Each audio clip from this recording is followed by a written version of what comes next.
Stephen Harper ran on a promise to stand up for Canada, but time and time again, his government has sold out our regional, our national, and our international interests. And nowhere is this clearer than in the rubber stamp takeover of mining giants Falconbridge and Inco by foreign companies XSTRATA and VALE.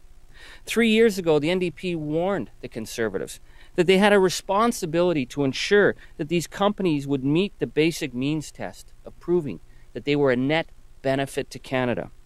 Because what was at stake was not simply the economic viability of numerous Canadian mining communities, but assuring a long-term vision for resource development in Canada. Well, Minister Clement, you failed miserably in this fundamental test. XSTRATA and VALE haven't been a benefit to Canadians. Their predatory pursuit of a short-term profit has made these deals the worst corporate mining takeovers in Canadian history. Let's look at VALE at the beginning. They are now in control of the most productive nickel-copper region in the world. And despite reasonable base metal prices, they've had the mine shut down for 7 months. They're using scab labor to try and break the steelworkers in Sudbury, in Port Colborne, and Voisey Bay. People, after 7 months on the lines, are losing their homes. And yet Stephen Harper and Premier Dalton McGuinty are sitting back while VALE attempts to turn Canadian nickel miners into a disposable third world workforce. Well, VALE, Mr. Harper, Mr. McGuinty, I have a message for you. You picked the wrong union and you picked the wrong towns to try and turn back the clock on what we have managed to win and fight for so many years in our northern mining communities. Now let's look at XSTRATA. When we see a company that has personifies the complete failure of resource stewardship under the Conservatives. Right now, XSTRATA is attempting to shut down the Kidd Metallurgical Site in Timmins. Now, mines close, plants become inefficient. This is a way of life in hard rock mining.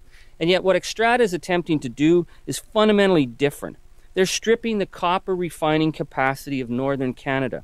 They're deep-sixing the long-term value-added jobs in order to ship our resources to other jurisdictions for processing. And in the words of XSTRATA's own annual report, the Kidd smelter is, quote, one of the cleanest smelting operations in the world, with a 98% sulfuric acid dioxide emission capture. If this plant is so efficient, why is XSTRATA in such a hurry to shut it down? Is it a case of smokestack chasing? What commitments do we have that this company won't simply start moving the copper concentrate to China or India? The mining communities of Northern Ontario have a right to benefit from the resources that are extracted from our ground. We look at XSTRATA and their record and we see, well, CEO McDavis isn't hurting. He's made over $60 million in payouts and wages since the Falconbridge takeover. I'd say he's done pretty well under Stephen Harper's Conservative government. Our families are taking the hit. That's why I'm calling on Minister Tony Clement today. Minister, release the secret agreement that was signed between you and XSTRATA so that we might learn what commitments you required, if any, for this foreign mining giant. Further, Minister Clement, I'm calling your government to investigate XSTRATA's plans. Number one, examine the level of copper feed in Canada to assess the impacts of shutting down this crucial copper refining capacity. Number two, examine the environmental impacts of allowing the most environmentally efficient plant in Canada to be shut down.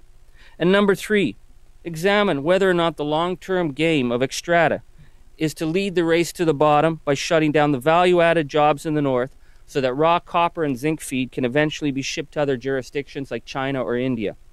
Minister Clement, you failed once in your duty.